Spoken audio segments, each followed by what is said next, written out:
Gracias por escuchar los podcasts de Radio Nacional. Acceda a todos los programas en rtv.es/a la carta. Espacio en Blanco, en Radio Nacional de España, con Miguel Blanco. Pasan algunos minutos de las 3, las 2 en las Islas Canarias, y es de nuevo el tiempo de los misterios aquí en Radio Nacional. Tratando de llegar hasta ese lugar del mundo donde nos escuchas, un montón de lugares según nos contáis. Bienvenido de nuevo a este nuevo tiempo, este nuevo espacio en blanco que ya se abre. Redes sociales abiertas de nuevo de Blanco Radio en Facebook, Twitter e Instagram, y muchos temas todavía esperando. Para seguir llega un maestro, esa nueva sección que hemos abierto en el programa, tratando de recuperar a maestros que han dicho mucho en el espacio en blanco. Los siguientes minutos os invitamos a pasarlos con un aventurero viajero, Miguel de la Cuadra Salcedo. Maestros del misterio. Miguel de la Cuadra Salcedo. Vivencias de un aventurero.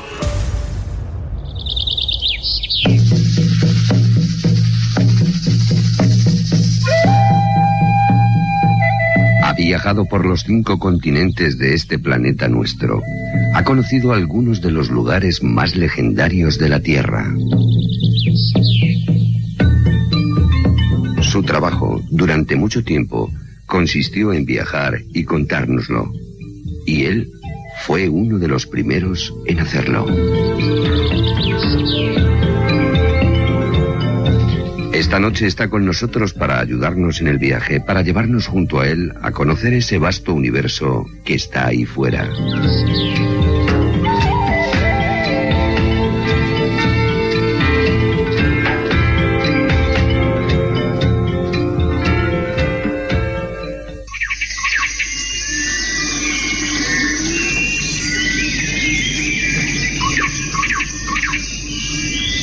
Estamos comenzando el viaje con esos pajaritos de fondo, entrando en una de esas muchas selvas donde has estado, Miguel. Pero antes de marcharnos de viajes concretos, a mí me gustaría alguien ya como tú, maestro, en plan de sabiduría, no de conocimientos. No, por favor, ¿qué cosas dices?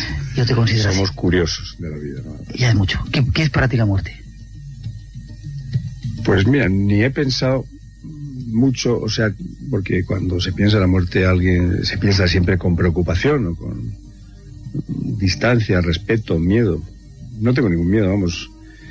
¿Qué harías si murieras dentro de una hora? Pues yo, hombre, llamé a mi mujer, pero seguiría haciendo esta entrevista, o sea, que digo que no. No tienes miedo. No, ¿Has estado? No me he preocupado. ¿Has estado sin embargo cerca de la muerte, hombre, no? cerca, nuestra profesión en televisión, hemos estado en muchas guerras, pues 8 veces en Vietnam, en un avión con napalm a 10 metros en la guerra del Kipur, en la cárcel sin saber que casi condenó a muerte, me acuerdo, en Nigeria, porque querían que éramos mercenarios. Hay muchas veces pues que sí, el mismo Amazonas sin riesgo, pero uno como al principio no lo conocía, eso, bajar los ríos a las 4 de la tarde, ya se empieza a ir el sol a las 5, porque ya sabes que siempre en el trópico a las 6 se va a buscar un sitio para poner una hamaca, los ruidos, los cuentos que te contaban, los mitos, las leyendas, todo eso te va rodeando. ¿Crees que hay vida después de la vida? ¿Después de esta vida? Sí, soy católico y creo que hay vida, porque además la creencia que comparto cuando viajamos por estos mundos amazónicos, orientales, siberianos. Todavía no he visto alguien que viva en civilizaciones distintas que las nuestras. Ya te digo, antes he dicho la palabra primitivos entre comillas, porque ni son primitivos ni... América es una lección de esas, fue una herencia nuestra de esos 500 años de ida y vuelta, pero el pueblo americano es católico y creyente. ¿Y crees en visitas de seres extraterrestres a este planeta? No, y eso que he viajado con pilotos, me acuerdo cuando fuimos a ver un viaje que hizo el rey a China, el piloto de Aviaco, que venía con nosotros, me dijo y me contó como 2 veces había sido, entre paréntesis, visitado, como venía una especie de luz, se paró delante, iba a su velocidad, después iba, claro, son cosas que igual no se saben explicar, supongo que alguien igual tendrá más datos, pero no creo que la tecnología de otros mundos llegue llega a eso todavía, ¿no? Ya. ¿Y no crees que todos esos dioses del pasado pueden haber sido gente que de otros sitios o otra civilización? No, en la reencarnación no creo. No tanto reencarnación, sino que hubieran dejado una serie de pruebas, las pirámides mayas, las... No, por favor, no, porque eso sí que no. Hay historias, documentos, tradiciones orales, se sabe quién las hizo, algunas están firmadas. Conectar, por ejemplo, las mayas con las egipcias no tiene nada que ver. Son épocas distintas, son, 1000 años y pico antes las egipcias, ¿no? Yo creo que no. Yo creo que no hay muy poca conexión de unas civilizaciones con otras, y sobre todo porque a veces hay lagunas de 500, 800 o 1000 años entre unos y otros, ¿no? La Isla de Pascua, ahí sí te pasó algo con... Hombre, la Isla de Pascua, por no tener datos, por no existir, por haberse muerto, ya sabes que murieron todos de viruela, se traían esclavos de las islas guaneras de Perú para trabajar allá en Pascua, comunicaron su enfermedad, contagiaron de la viruela, se murieron casi todos los maoríes, no quiero decir maorí de raza maorí, que también son polinésicos, sino los que sabían, los sabios de la Isla de Pascua, los que escribían esas tablillas de madera que no se han podido descifrar, que se llaman rongorongos, que están escritas con sistema de bustrefedón. Se llama bustrefedón porque la línea de arriba está así para leer, la línea está escrita así para leer, después hay que cambiar, leer, y hay que dar la vuelta, que es el surco del arao que hace el bustrefedón, que es el buey, ¿no?, cuando se ara.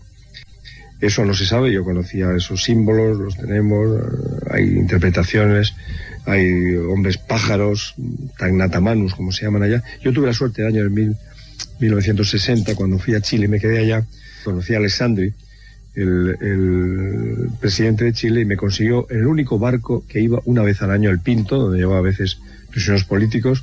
Mi barco iba un fotógrafo del National Geographic, Margot Loyola, que era una folclorista, iba yo, no iba nadie más. Y allá nos quedamos pues casi esperando un año otro barco, hasta que vino un ballenero y me sacó.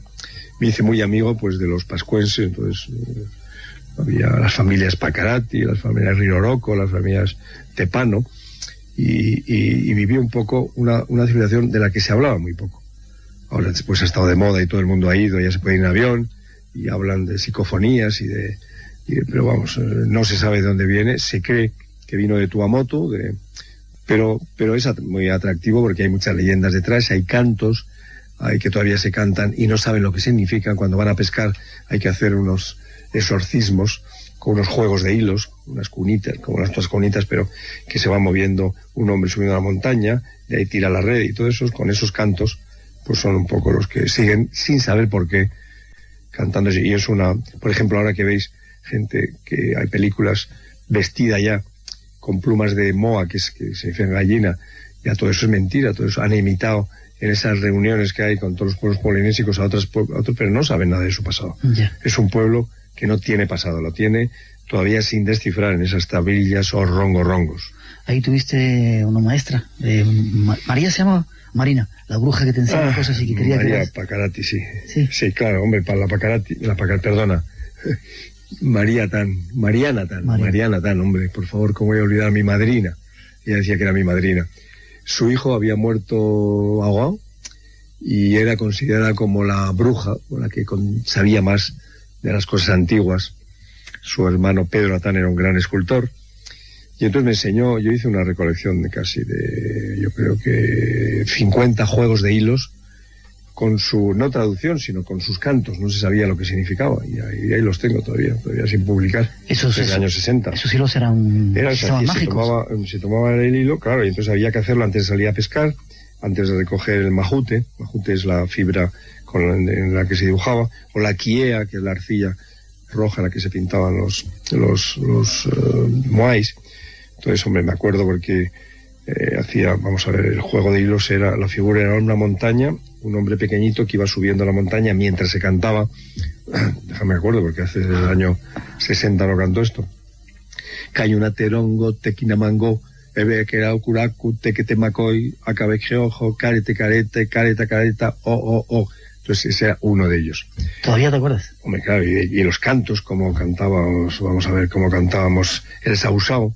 Sausao después me enteré ya, es que claro, fui al Museo del Hombre en París, vimos toda la documentación, mi amigo el padre Engler, que había recogido los cantos, canciones, las brujerías de la isla, el canto era, a ver si me acuerdo, el sausao. Sausaureba, saureobari, erua simo, simo, simo, pou cari, erua maki maki, emaise paisa, ureia. Bueno, es un canto un poco complicado, que también todo está relacionado con la pesca, ¿no? Y entonces se tocaba en una gran bocina, que había un agujero, que ellos llamaban, a ver cómo llamaban, era el agujero vagine, komari, que era un poco como el sexo femenino a través de eso, en una trompeta, y entonces después de cantar eso, se tocaba y ya podían salir a pescar.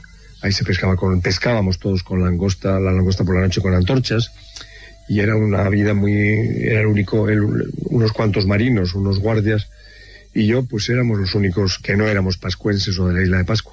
Y es una experiencia muy profunda que yo tuve cuando tenía, sobre todo por esas prácticas un poco de brujería desconocida, chamánica. Siempre el mundo de los chamanes me ha interesado mucho. Los chamanes siberianos. ¿Estuviste de ayudante de medium también en otro lugar? Bueno, no sé con quién te ha contado todas esas cosas. Bueno, eso nunca lo he contado en ninguna entrevista. Cuéntame, si quieres. Sí, hombre, en la isla, cuando fui a Puerto Rico, cuando tuve la beca de atletismo, me acuerdo en Mayagüez, hoy es Puerto Franco, entonces no lo era, pues me hice muy amigo de una medium, porque allá el espiritismo está muy desarrollado, lo mismo que en Brasil. Yo ya había leído, porque me había interesado mucho ese tema, había leído los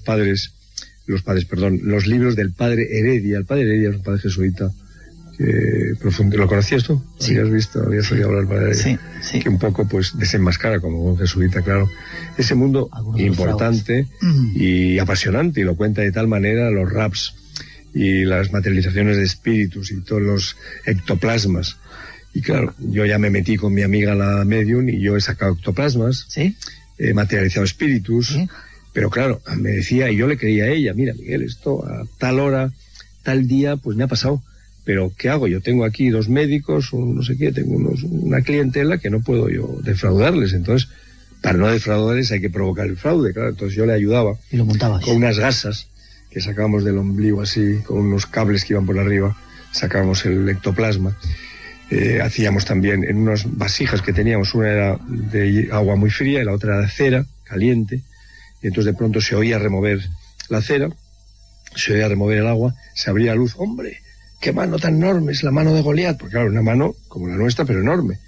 Y entonces como la muñeca era un molde de una mano, como la muñeca era más delgada que la mano, pues ¿cómo se va a hacer eso? No había explicación, no se podía hacer. Claro, yo lo hacía con un guante de goma, quinchaba, lo metía primero en la cera, se ponía, lo metía y después quitaba, deshinchaba el guante y lo sacaba.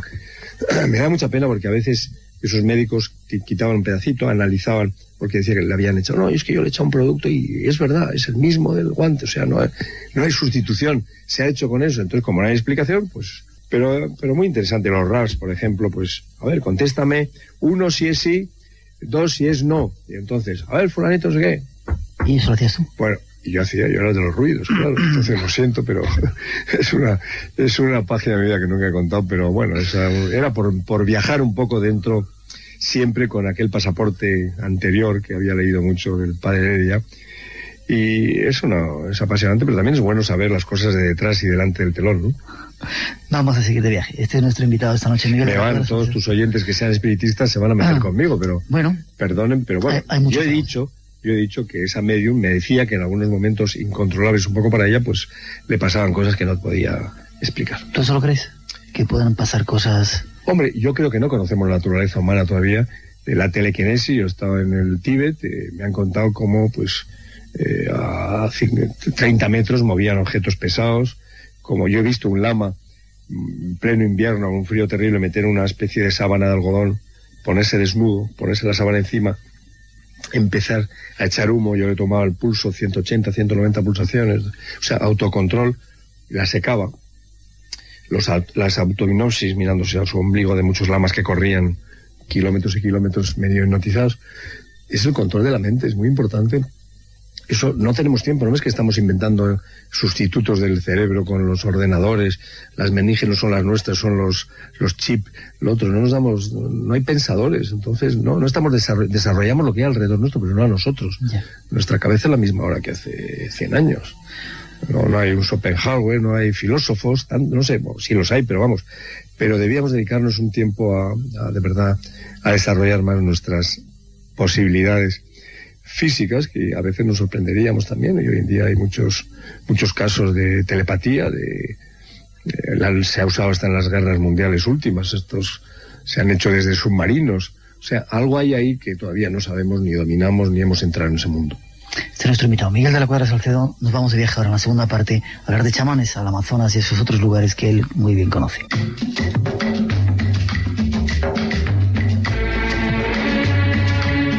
Ha visitado algunos de los lugares más apasionantes de este planeta.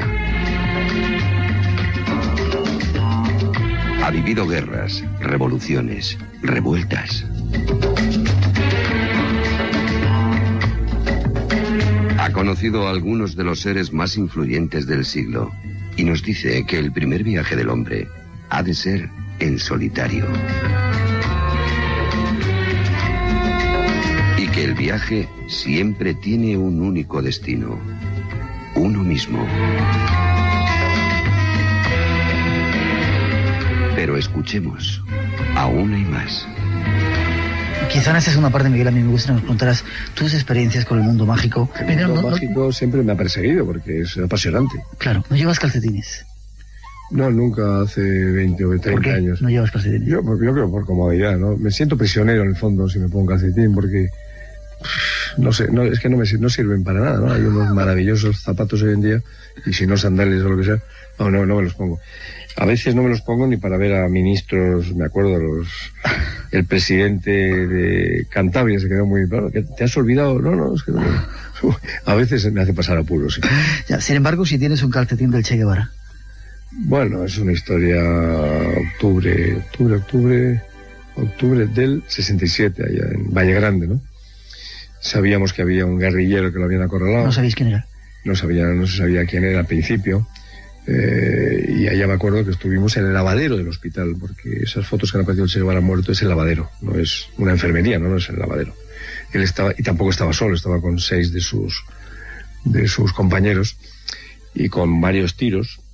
Hicimos un programa para Televisión Española que le dieron un premio de la crítica en aquel tiempo era Yo lo recuerdo perfectamente. La España de Franco, y nos votaron todos los delegados de los países del otro lado del telón, porque pues yo creo que demostramos muchísimo antes que se supiera la verdad, porque había una entrevista de Centeno Anaya diciendo que había muerto por las heridas del combate, el médico del hospital diciendo este hombre ha muerto instantáneamente porque tiene un tiro en el corazón, y fue un programa muy... El soldadito que estaba en una cama del hospital que había pegado un tiro, se le encasquilló la metralleta al Che y dijo no me mates, soy el Che, o sea, toda la historia, ¿no?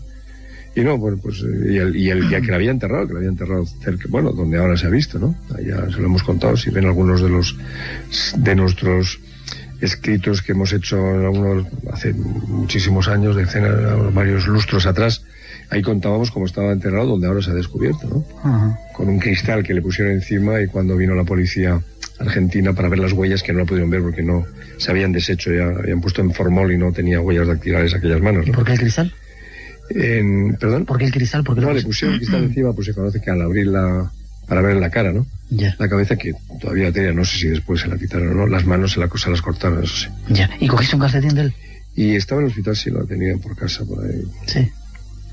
Pero bueno, yo no lo conocí en Madrid, no lo vi cuando pasaba por Madrid, pero, vamos, quise hablar cuando estuvimos con el programa de Aventura 92 en Cuba, con Fidel, y cuando empecé a hablar del Che me dio la vuelta y se puso a hablar de otras cosas, no entró en la conversación, porque allá, según el Inti y el Coco Peredo, que eran sus compañeros políticos, dijeron que al Che le habían hecho una encerrona y que Fidel no quería, que lo mandó a un sitio donde no podía tener ayuda, y es verdad, porque la población le ayudó, y meterse en Bolivia no es una isla donde se puede llegar, allá no se puede llegar de una manera en ese chaco tan terrible, ¿no?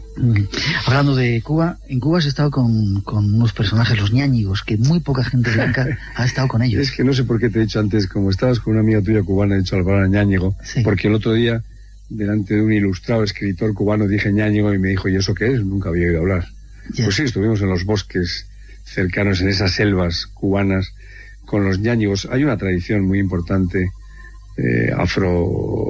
afroantillana, Y entonces todos esos misterios, leyendas, se las han llevado a Cuba. Y los ñaños son unos elementos malignos que andan por los bosques, que son apasionantes. Una historia, la historia del afro es maravillosa, es historia misteriosa. Y teníamos profesores, quise darles a los chicos en aquel programa, pues unos profesores para que les explicaran precisamente todas esas leyendas afros que todavía se mantienen vivas. ¿Y tú por qué sabías los de los ñáñigos? Hemos estado con ellos, con los abacuás, metidos un poco. Sí, metidos en sus... Pero yo no soy el invitado, tú eres... Bueno, abacuás son ellos, los ñáñigos son los que no se pueden ver, los que están ahí salen y se veten, son los espíritus del bosque. Yo soy vasco, y en Vizcaya, en el País Vasco, existe el Basa Jaun. Basa significa, en vasco, en euskera, significa bosque. Jaun, señor, el señor del bosque. Y el señor del bosque, yo me acuerdo que cuando viví 4 años en Amazonas, se lo contaban mis amigos los indígenas de allá. Digo, yo soy igual que vosotros, porque vosotros, estoy hablando por ejemplo con tucanos y desanos, 2 tribus. Ellos tenían el boraró, que lo pintaban con un solo ojo, con muchos pelos. Ellos me llamaban que yo era boraró, que tenía una gran barba. Y digo, no, en mi país también está el Basajaun, nosotros el boraró. Iba más allá, donde los huitotos y los boras, y allá se llamaba el Chuyasaki. Y digo, ¿por qué? Es un nombre quechua. ¿Y por qué Chuyasaki? Mira, vente un día al bosque. Anduvimos noches y noches por el bosque, hasta que un día encontramos unas huellas de un pie que iba para adelante y otro del paso siguiente que iba para atrás. Es como si ellos me decían, no, es que el pie derecho mira para atrás y el izquierdo para adelante, y entonces no sabes si va o viene, y te caza. Y al cazarte, te agarra por el cuello, por la cabeza, te hace un agujero en la coronilla y te absorbe el seso. Entonces, eso es lo mismo que los sacamantecas, siempre hay en todas las... Y eso, ahora, por ejemplo, no sé qué habréis preguntado alguno, porque el otro día vi en televisión con gran atención ese perro vampiro, el chupacabras. Pues es lo mismo, es la misma leyenda, la misma leyenda, que no sé en qué ha quedado, porque no tenía pelo, no sé... Bueno, era un perro... Es el de los bosques, el espíritu de los bosques. Curioso. Radio Nacional de España. Somos tu radio. Existen multitud de dimensiones desconocidas y llenas de misterios. Si nos acompañas, las iremos descubriendo juntos. Espacio en Blanco. Una nueva experiencia de comunicación con el más allá. En Radio Nacional, con Miguel Blanco. Hola amigos de Espacio en Blanco, escuchando vuestro podcast en este coche dormitorio en ruta desde Varanasi hasta Chennai, Madras, en la India. Así suena.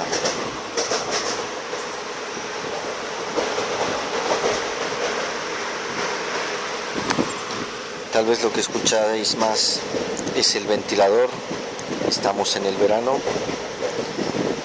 Un abrazo, Espacio en Blanco.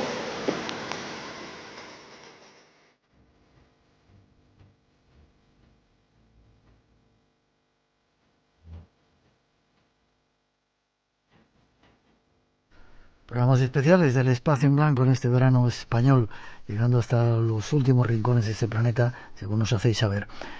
Seguimos adelante, hay más personas que quieren contarnos algo. Paloma Cavadas es la siguiente invitada y nos trae un recuerdo de viajes astrales, de esa forma de tratar de comunicarse más allá, de sueños lúcidos. Con ella os dejamos. Maestros del misterio. Paloma Cavadas, viajes astrales y muerte lúcida. Paloma Cavadas, ¿cómo estás, Paloma? Hola, Miguel, pues estoy muy feliz de estar aquí después de casi 10 años. Eso decías ahora, 10 años que no nos veíamos. Casi 10 años, sí, que no nos veíamos, pero bueno, fue ayer, ¿sabes? Sí, para mí es como si nos hubiéramos visto ayer. Y yo te conocí porque eras una experta y hablabas entonces de viajes astrales, que sigues siendo una experta en ello, ¿no? Bueno, me sigue sucediendo y lo sigo aprovechando muchísimo y lo sigo recomendando. Sigo recomendando el profundizar en ese tema, el educarse en ese tema, para poderlo incorporar a la vida como parte de nuestra existencia. Una experiencia fascinante que, como decíamos, nos lo han pedido multitud y cantidad de oyentes, y esta noche vamos a hablar un poquito de ello, o sea que atentos los que estáis interesados. Pero vamos a en principio a hablar también un poco de la muerte, que tiene un poco que ver con lo del viaje astral, ¿no? Porque parece que muchas de las cosas que vives en el viaje astral luego te las vas a encontrar cuando uno pasa este trance, ¿no? Bueno, es que de hecho las salidas del cuerpo lo que nos confirman y nos dan ese atestado incontestable de que no morimos, es esto, ¿no? O sea, al tener la experiencia y el fenómeno de salir del cuerpo cada vez con más lucidez y con más claridad, te permite darte cuenta de que, bueno, que un día pues no habrá retorno al cuerpo humano, no habrá retorno a ocupar este hábitat orgánico y permaneceremos, bueno, pues participando de otras realidades en el universo. Ya. Sin embargo, cuando eso lo traduces a la palabra muerte, qué duro y qué tremendo es, ¿eh? Claro, pero es que no hay educación para la muerte, como tampoco hay educación para la vida. Es que realmente crecemos como asilvestrados en este panorama sociocultural que tenemos. ¿Por qué crees que interesa tanto a la gente? Ha sido de los primeros temas, de los más votados, de los temas que más interesaban a nuestros oyentes. ¿Por qué crees que eso del viaje astral, cuando no es un tema tan conocido, tan misterioso, porque interesa está en tanto? La esencia del ser humano, o sea, es algo totalmente natural, totalmente saludable, no hay nada peligroso, no hay nada patológico en ello, es un fenómeno natural y humano, y además de los fenómenos más liberadores. Para practicarlo conscientemente hace falta una serie de técnicas, ¿no? Que era un poco lo que vosotros durante un tiempo estabais enseñando. Sí, en realidad las técnicas consisten en estar relajado, en estar despreocupado, en no poner demasiada intensidad en quererlo, ¿no? Demasiadas expectativas. Y también está muy relacionado con el nivel emocional de la persona. O sea, una persona que esté pasando por etapas de mucha preocupación, una persona muy temerosa, muy asustadiza, todo eso, esa carga emocional, lo que dificulta no es la salida del cuerpo, pero dificulta la recuperación después de la experiencia, por la memoria humana. Entonces, todos salimos del cuerpo, pero no todos nos acordamos de la experiencia, y factores que dificultan el recuerdo de la experiencia pues tienen mucho que ver con el grado de inestabilidad emocional, el grado de miedos y el grado de ética de la persona. Ya. No nos vamos a olvidar de eso también, ¿no? Has dicho que no era peligroso. Alguna gente dice que cuando uno hace un viaje astral el cordón de plata se puede romper, un montón de historias. Bueno, la cantidad de estupideces que se escuchan al respecto es inaudita e interminable, pero es imposible. O sea, el cordón de plata es un vínculo energético como si fuera, digamos, un rayo de sol. Entonces, ¿cómo vas a poder cortar un rayo de sol? O sea, un rayo de luz. O sea, es imposible, es impracticable. Ese vínculo energético que une el cuerpo inmaterial o el cuerpo astral con el cuerpo humano solo se desactiva, porque sería desactivarse en el momento de la muerte. De la muerte.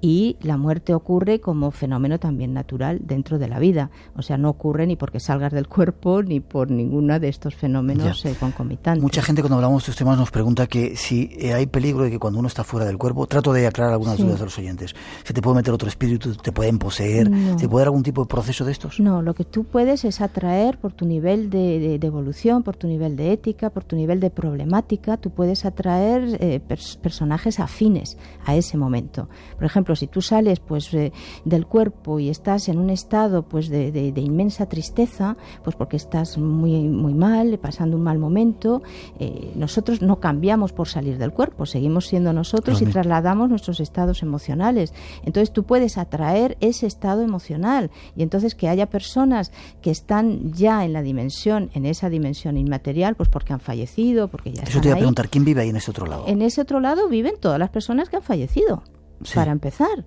O sea, para empezar, además de muchísimas poblaciones de individuos que a lo mejor nunca estuvieron en la vida humana, pero que resuenan por afinidad también pues con las personas que están ahí.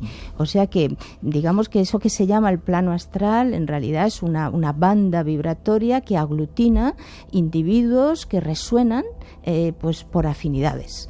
Entonces, no es el plano astral un único plano.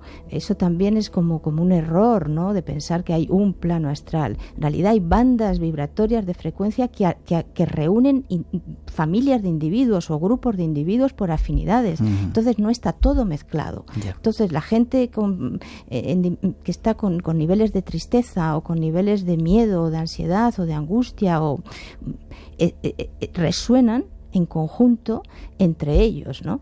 Luego hay personas pues que están en momentos más felices, en momentos evolutivos mucho más luminosos y que resuenan pues también con familias de afines, ¿no? Entonces hay muchos planos realmente, muchos planos. Cuando nosotros salimos del cuerpo y nos encontramos con gente ahí, y yo suelo decir que lo que vamos a encontrarnos es con gente, porque no son ni espectros, ni fantasmas, ni espíritus, o sea, vamos a ver gente ¿Los ves como yo te estoy viendo a ti? Claro, nos vemos así, de esta manera, estamos vestidos, o sea, la persona en esa dimensión conserva la idea que tiene de sí mismo y conserva su identidad, entonces mantiene esa apariencia, por eso nos encontramos pues con personas como aquí en la vida humana. Entonces vamos a ver que cuando nos encontramos con alguien en esa dimensión, lo que hacemos es que entramos en su dimensión. O sea, nosotros salimos del cuerpo, ¿sí?, y somos atraídos por afinidad o por curiosidad o por investigación que estemos haciendo de determinadas temáticas, somos atraídos, digamos, a ese campo vibracional, a ese plano vibratorio donde vamos a coincidir pues con determinados individuos o determinadas situaciones. Entonces las salidas del cuerpo son muy variadas, va a depender del interés de cada persona, de su grado de curiosidad, de lo que le motive para salir del cuerpo, y en base a esa intencionalidad y a esa motivación, pues vamos a introducirnos como en campos vibracionales, en dimensiones donde están ocurriendo cosas que tienen que ver con ese interés. Vamos por partes, si te parece. ¿Cómo sales? Es decir, tú, ya sea de forma consciente o inconsciente, estás en la cama, estás relajado. Estás en la cama ¿Y cómo sales? ¿Dónde te duermes, digamos, ¿no? Te adormilas o te quedas así como pues eso, adormilado, ¿no? Tiene que haber un mínimo de relajación, porque si no mantienes el estado de vigilia y estás enchufado entonces a la percepción que te dan los sentidos. A partir del momento que te relajas un poco, de forma natural, tu campo energético se expande, se suelta y permite que se deslice y que se suelte ese vehículo astral, ese segundo cuerpo que en estado ordinario de vigilia, en estado habitual, coexiste con el cuerpo humano. Ya, pero ¿por dónde se desdobla? ¿Por dónde sale? Si es que hay algún sitio que... Pues puede salir, como sientes que puede salir como por encima pecho del cuerpo físico, puede salir por un costado, puede salir por la cabeza, puede salir por los pies, puede salir por cualquier lado, porque no hay, o sea, lo que se abre es un espacio, se suelta y en ese momento te deslizas. Y la percepción, tú puedes tener la percepción de que te deslizas tirando hacia arriba o que te deslizas hundiéndote en la cama. Hay veces que tenemos la sensación de que nos traga el colchón por unos instantes y a partir de ahí como que te sueltas, ¿Esa ¿no? es la sensación de salida del cuerpo? Claro. Yeah. Muchas personas pueden percibir lo que se llama una gran vibración, percibir como una sensación de vibración con sonidos, con zumbidos, como si fuera un avión que despega, o un sonido de... como ¿sabes? Una aceleración muy grande que les asusta, porque la pena es que somos tan frágiles que las personas se asustan ante los propios recursos energéticos que pone en marcha el fenómeno, ¿sí? Entonces se puede... La verdad que da mucho miedo, yo recuerdo haberlo hecho alguna vez y te da un miedo tremendo. Pero por eso es importante educar al respecto, ¿no? Porque no hay ningún peligro en esto, lo único es que, bueno, uno se sobrecoge porque dices que me está pasando algo, me voy a enfermar, ¿no? Me voy a morir, pero no. Entonces a veces ocurre esto, una gran vibración durante unos instantes con algunos sonidos, con algunas percepciones así auditivas, y a continuación como que te sueltas y ya estás bien o bien flotando, puedes quedarte flotando por encima del ambiente donde ha quedado el cuerpo, que puede ser tu habitación o la butaca donde te has adormilado, te puedes quedar ahí o puedes salir despedido a toda pastilla, a salir por la ventana o atravesando las paredes y verte pues o sobre la ciudad, sobrevolando la ciudad, o en el hiperespacio. O sea que... ¿No hay límites? No hay límites. Los únicos límites los ponemos nosotros. Los ponemos nosotros. Yo tenía un amigo que salía con mucha facilidad del cuerpo y quería ir a la luna. Entonces ese era su objetivo. Y entonces un día finalmente lo consiguió. Y se vio ahí que salió del cuerpo a toda velocidad, se vio en el hiperespacio, era de noche, o sea, está todo oscuro, las estrellas ahí, los meteoritos, o sea, en esa inmensidad con la luna delante, luna llena ahí. Y en un momento dado se paró en mitad del espacio y dije, ¿qué? ¿Y no seguiste para adelante? Dice, ¿sabes qué, Paloma? Dice, en ese momento me sentí ahí tan solo que quise volver a mi cama, ¿no? Y se volvió al cuerpo. O sea, el límite te lo pones tú. Porque en un momento dado te asustas, porque en un momento dado te sobrecoge la inmensidad, porque te falta a lo mejor información o datos para manejar la situación, o porque a veces no cabes en el gozo y en la alegría que te está produciendo la experiencia. ¿Ese tipo de experiencias son reales o tienen la realidad en algún tipo de dimensión nuestra, en la conciencia? No. Precisamente cuando tú estás teniendo una salida lúcida, o sea, una salida totalmente consciente, hay algo que no, o sea, no hay dudas al respecto de la nitidez, de la claridad de la percepción, de tu nivel de pensamiento, o sea, todo está perfectamente sincronizado para que te dé, bueno, esa verosimilitud de la experiencia. O sea, no hay posibilidad ahí de que después te puedas creer que te lo has imaginado. O sea, es imposible porque está tu ser que piensa, tu ser que siente, que se relaciona, que interactúa, que está recibiendo impresiones, información, vivencias. O sea, es una experiencia de máxima vitalidad. Una salida lúcida del cuerpo es una experiencia de máxima vitalidad que muchas veces no llegamos a conocer nunca estando en el cuerpo. Ese nivel de claridad mental y ese nivel de lucidez. ¿Dices que puedes ir a cualquier lugar? Sí. ¿Tiempo y espacio también? ¿Puedes ir atrás en el tiempo? No. Eso de ir hacia atrás en el tiempo no existe. Lo que ocurre es que cuando tú estás fuera del cuerpo, tú activas memorias que conservas en tu banco de datos global, en tu conciencia, tú conservas todo tu histórico evolutivo. Entonces, en ese estado ampliado de conciencia, en ese estado máximo de conciencia, tú lo que puedes es abrir archivos. Y al abrir archivos haces como una gran evocación y entras, vuelves a reeditar y a vivir ese acontecimiento. ¿Sí? Y puedes encontrarte con la gente que quieras. Esta noche, por ejemplo, nos podemos quedar tú y yo y vernos en el astral y saber que hemos estado juntos y saber que hemos hablado y que hemos compartido. Lo único que varía en estos casos, cuando te encuentras, yo lo recomiendo mucho, que entre amigos o gente con mucha afinidad se pongan de acuerdo y experimenten. Aquí lo único que puede ocurrir es que no todos vayan a recordar lo mismo, porque como te digo, el grado de recuerdo varía y el grado también de lucidez. Entonces, yo he hecho esta experiencia, la hemos hecho muchas veces con amigos, la he propuesto en los cursos y lo ha hecho mucha gente, ¿no? Y es curioso porque luego a la hora de acordarse, pues a veces es como un rompecabezas, algunos se acuerdan de partes, ¿no? A veces unos tienen más datos que otros, más detalles, pero es una experiencia que merece la pena y que funciona. Yo no suelo contar experiencias mías, ¿no? Yo perdí a mi padre hace 2 años, no le había visto, y de repente yo creo que era algo más que un sueño, ¿no? En el que le veía cuando él tenía 30 años, venía silbando con una luz increíble. Sí. Es que había, de alguna manera, según has dicho, había alcanzado ya ese otro plano, ¿no? Porque hay todo un periodo, por lo que yo he visto en mi experiencia, yo me he encontrado, yo he trabajado muchísimo con los fallecidos y sigo haciéndolo, y lo que he ido observando es que hay un periodo que muchas veces se corresponde con el tiempo de duelo aquí en la Tierra. Por eso es importante no perpetuar excesivamente y entrar en un duelo patológico, porque todo eso perjudica mucho a la persona en su periodo post-mortem. Pero hay un tiempo ahí que se corresponde con los 9 meses, el año de tiempo humano, en el que los familiares aquí se están recuperando de esa pérdida, ¿no?, de esa presencia, y se corresponde en el otro lado también con el tiempo de adaptación a esa nueva realidad. Entonces, ese periodo en el que se están adaptando a la nueva realidad puede transcurrir de muchas maneras. Por eso es tan importante la preparación para morir, para desenfundar, para verdaderamente pasar al otro lado, porque ese periodo pues varía mucho en función a cómo pues nos hemos ido de aquí, ¿no? Si nos hemos ido con cosas sin resolver, si nos hemos ido con resentimientos, con odios, con cosas pendientes, no resueltas, no dichas, no expresadas.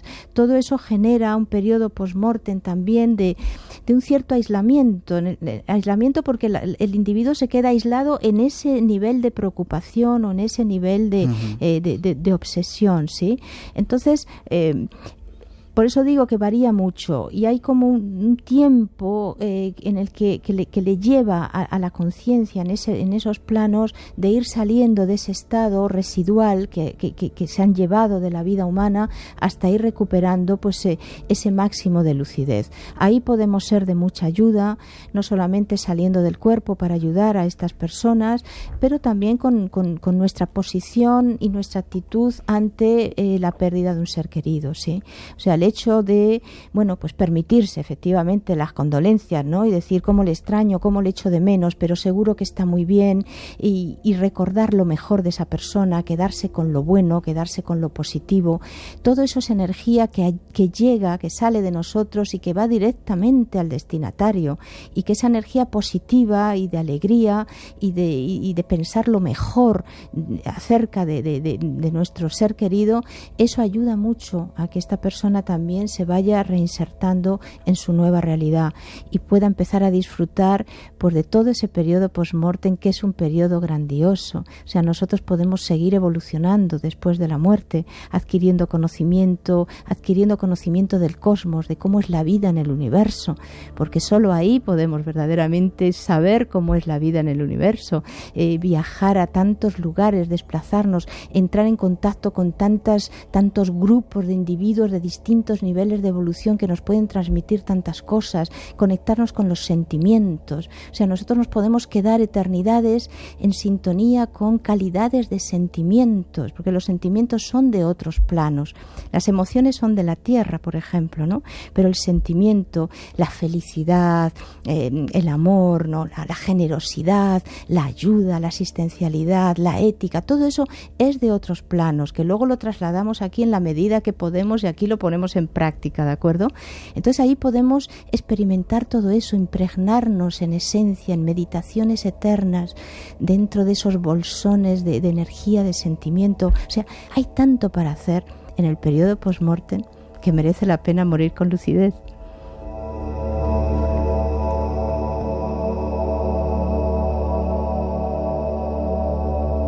Paula, vamos a tener que volver más veces al programa. Cuando quieras.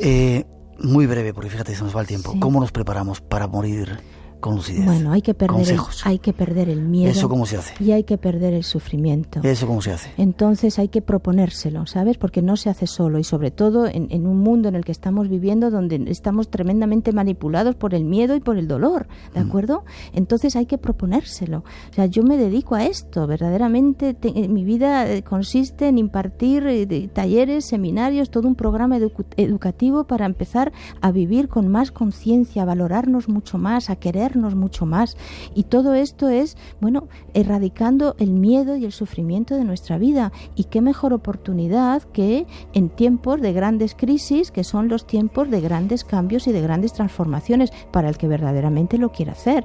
O sea, ante el desafío que nos trae la vida, que esta es una gran escuela, verdaderamente empezar a proponérselo. Entonces hay que plantearse el tema de valorarse muchísimo para poder amarse y de desprenderse definitivamente del miedo y del sufrimiento de la vida. Y esto hay que quererlo, Miguel. O sea, desgraciadamente no viene ni por contagio ni por ósmosis. O sea, hay que quererlo. Poner de nuestra parte. Déjame que lea una frase que dices en tu libro, no nos educan para amar. Las personas más valiosas son a menudo las que menos se valoran. Sí. Qué curioso. Sí, estamos viviendo en un mundo donde parece que los impresentables y los mediocres triunfan. Y todos los valiosos están ahí asustados detrás de sus propios talentos. ¿Y por qué? Porque no nos educan para amar, no nos educan para valorar, no nos apoyan, no nos empujan en esa dirección, ¿entiendes? Ya. Es importantísimo todo este tema que estamos hablando aquí hoy. De esto hablaremos seguramente en otro momento, pero para terminar un poco, si podemos concluir el tema de la muerte. Nos han educado durante mucho tiempo a tenerle mucho miedo. Sí. Solamente hablar de la palabra muerte ya pone los pelos de punta, la maquillamos, la escondemos. Y tú vienes diciendo que, sin embargo, lo dicen otros filósofos también, lo han dicho en otros tiempos de la historia, que deberíamos aprender a morir. Sí. ¿Alguna clave, por favor, para aprender? Bien, vamos a empezar por darnos cuenta de quiénes somos, de si verdaderamente estamos haciendo lo que queremos en la vida y de empezar a atrevernos a ser. O sea, es todo un trabajo de concienciación de sí mismo, de conocimiento conocimiento de sí mismo. O sea, hay que proponerse verdaderamente vivir con un poco más de libertad, con un margen un poco mayor de actuación en esto de, bueno, pues de empezar a hacer lo que queremos, gratificarnos, por ejemplo. Algo así tan sencillo como es gratificarse, darse unos minutos al día de bienestar, o sea, proponerse estar a gusto con uno mismo y con las cosas que uno ama, no dejarse arrastrar por todas estas corrientes dominantes que te aturullan.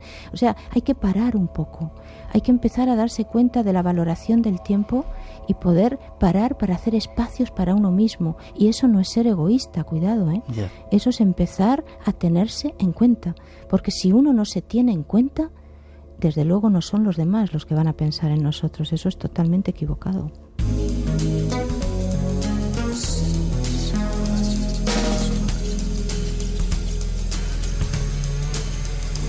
Paloma, me temo que vas a tener que venir muchas más veces al programa, ¿vale? Vale. Nos quedamos con esa idea, hacemos un punto y seguido, Sí. y te emplazo para venir otra vez al programa. Se han quedado Venga. montones de preguntas y cuanto más profundizas, más cosas hay para aprender de todo Yo esto. creo hay mucho para compartir. Que no pasen 10 años, ¿vale? No. Y es un placer volver a reencontrarte. Un gusto, de verdad, Miguel. Un besazo, nos vemos prontito de nuevo. Nos vemos enseguida. Gracias por todo. A ti. Espacio en blanco. Creamos universos sonoros para viajar y soñar hacia el más allá. Con Miguel Blanco, en Radio Nacional de España.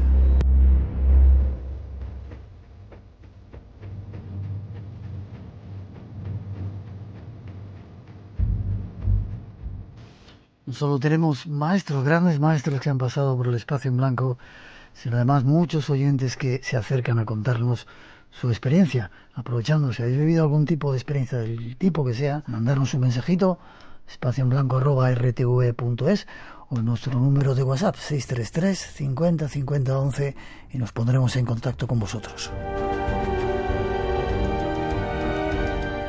Experiencia del tipo que sea, eso ha hecho nuestro siguiente invitado. Es una historia que tiene que ver con el mundo de los ovnis, ya veréis.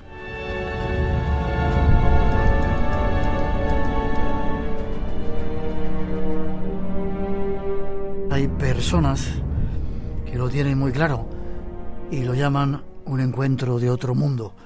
Eso asegura nuestro siguiente invitado. Nos vamos hasta Valladolid a saludar a Miguel Asensio. Miguel, buenas noches. Buenas noches. ¿Cómo estás, tocayo? Bien, aquí deseando contaros aquello que me pasó hace tantos años que tenía guardado. Vale. ¿Se te han pasado los nervios ya? Bueno, sí, hombre, ya nervios no, ya de las entrevistas, ya sabes. Los nervios son por recordar, Vale. por recordar aquellas cosas y por contártelo bien, más o menos. Vale. Escritor, autor de un libro que nos ha llegado recientemente, que se llama OVNI, un encuentro de otro mundo. Miguel, viviste, como dices, hace tiempo una experiencia. Cuéntanos, ¿dónde fue? ¿Cómo? Primero el año, sitúanos.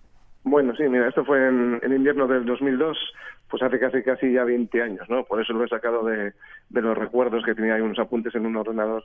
Una noche que venimos de trabajar, una noche aquí en Valladolid, pues una noche fría, con un poco niebla, pero con un cielo bastante despejado. Y bueno, pues era domingo y vamos a tomar algo a un bar ahí al lado de nuestra casa.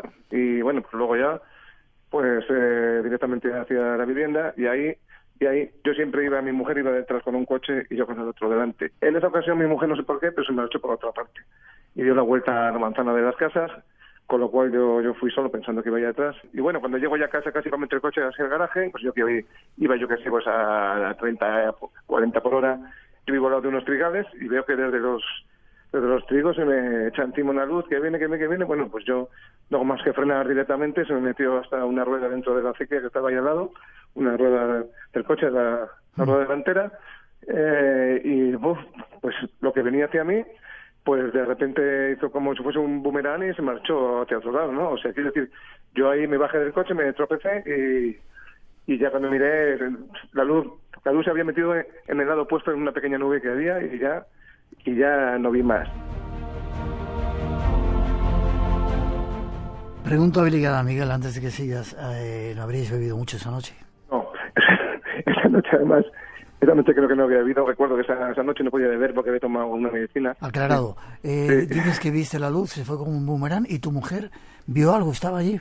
Ese es el problema, que es la siguiente parte, porque si lo que vi yo fue extraño y me asusté y no encontré explicación. Cuando llegó ella, me encontró tirado en el suelo y según ella yo estaba pues inconsciente casi, ¿no? ¿Qué me dices? ¿Sí? ¿Estabas en el suelo? Yo eso no lo había visto, pero cuando llegó ella me vio en el suelo y me dijo, ¿pero qué haces? Y yo me levanté, no recuerdo ese lapsus de estar tirado así en el suelo de esa manera. Sé que me caí, pero me levanté y seguí mirando. Sin embargo, ella dice que me encontró en el suelo. ¿Ella no te comentó que había visto nada en el cielo ni nada? Bueno, no, ella nada. Es más, yo estaba nerviosísimo sabiendo que había visto algo y se lo quería contar a alguien, quería buscar a alguien que lo hubiese visto. Y ella me decía, bueno, estás loco, que te van a ver los vecinos, están dormidos y van a decir, estás tonto, además somos nuevos en el pueblo, ¿no? Pues más o menos lo que suele decir una persona coherente, ¿no? Yeah. Yo, sin embargo, estaba deseando buscar testigos que me pudieran dar otra versión de lo que habían visto o qué había pasado. ¿Cómo era la luz? ¿O viste que era no solamente luz o que era un objeto físico? Los recuerdos con el tiempo van cambiando, ¿no? Sí. Entonces, en un principio, yo vi aquello, yo lo conté al día siguiente, a mí me parecía que era algo que venía con alguna propulsión, con un tipo de propulsión, una luz blanca muy grande, que venía de más pequeño a más grande y se acercó hacia mi coche a la altura de los cables de la luz, siempre digo yo, porque por buscar una altura, ¿no? Ahí tenemos varias torres de alta tensión. Cuando ya me di la vuelta se había convertido en un punto pequeño y se había metido dentro de una nube. Yeah. Entonces, ahí por ese tema yo no puedo ya decir nada más. En aquella época, pues a lo mejor yo podía decir que tenía propulsión, que tenía algo físico, pero ahora mismo con los años que pasan, pues vas pensando de otra manera, ¿no? Vale. 2002, te encontró tu mujer en el suelo, no recordabas nada. ¿Qué ha pasado desde entonces? ¿Te has dado cuenta de que recordaste qué pasó para que acabara en el suelo o no? A ver, ¿qué opino? Que algo raro hubo, vamos, seguro, ¿no? O sea, quiero decir que no puedo decir que pues una cosa u otra. Hablamos de hace 20 años, cuando no era como ahora que teníamos drones por todas partes. Hablamos de hace 20 años cuando no era tan fácil o tan difícil distinguir algo que puede ser un avión o un helicóptero, y eso sí que era muy extraño.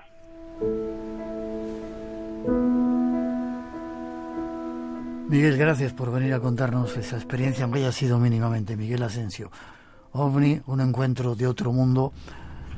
Espero que si te vuelves a encontrar sea un encuentro amigable. ¿Hay alguna forma de contacto contigo para saber algo más de ti?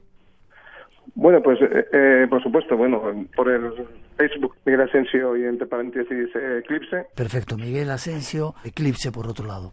Gracias, sí, Miguel. A ver si un día voy a verte por ahí, nos damos una vuelta por el Cerrato y por esas zonas de Valladolid. Muchas gracias. Valladolid y Palencia juntos, ¿vale? A vosotros, pues será un viaje bien bonito. Sí, señor. Un abrazo fuerte. Muy bien, muchas gracias a vosotros. Hasta pronto.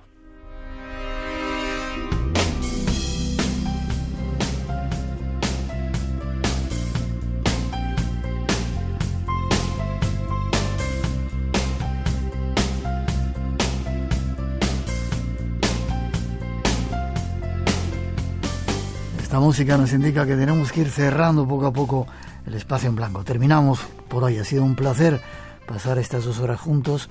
Ojalá hayáis disfrutado tanto como nosotros. Nuestros mejores deseos para todos, a cuidarse esta semana, a ver si pasa pronto esta historia en la que estamos. Y nos vemos en 7 días aquí, en tu cita con el misterio, dentro del espacio en blanco.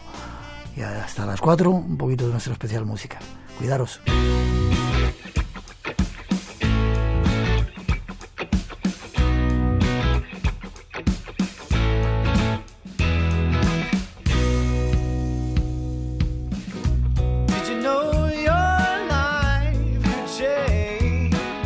Faster than you can count to 3. And when you plan your day, baby, did you count on me?